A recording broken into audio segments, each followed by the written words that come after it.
Agter my is 'n Magnum 340, die trekker is 254 kW. Die trekker sal gebruik word vir meeste van jou primêre bewerking. Die trekker is ten volle toegerus met 'n autopilot stelsel. Dit beteken dat hy self kan stuur, so die bestuurder binne in die kajuit sal glad nie aan die stuurwiel raak nie, die trekker sal alles self doen.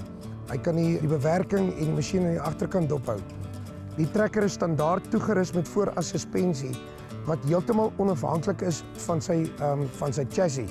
So al wat dit beteken is jou vooras beweeg en hy floteer en dit affekteer glad nie die werking van jou masjien en van jou engine en van jou radkasverhouding nie. So die wiele sal apart funksioneer en dit veroorsaak dat jou flotasie bo die grond en jou traksie baie beter is op hierdie trekker. Aan die agterkant van die masjien sal jy sien is daar nie 'n ronde wiel nie. Dis 'n trek. Die konsep is geleen by 'n ou weermag konsep. En die voordeel van dit is ons wil 'n groter voetspoor op die grond hê. Hoe groter jou voetspoor op die grond is, hoe beter traksie het jy.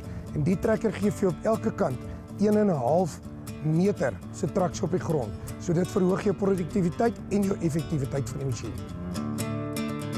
Agter my sien julle een van die Baldan masjiene in ons reeks wat 'n perfekte kombinasie is agter die Case IH Magnum 340 reeks.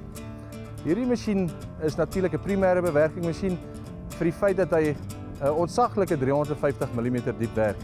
Nou vir die gewone man op die straat klink dit nie na veel nie, maar hierdie masjien hier agter julle vervang 'n ploeg. En natuurlik is daar baie interessante eienskappe wat saam met die masjien kom, alhoewel dit net 'n gewone kontrasnyig is, of soos die Engelsman sal sê 'n offset dis. Maar natuurlik doen Baldan van 'n 18 skottel klein masjienkie van 'n 80 perdekrag of 'n 60 kW trekker dwarsdeur tot een van hierdie reekse wat op 'n Steiger of 'n 600 perdekrag trekker sal kom.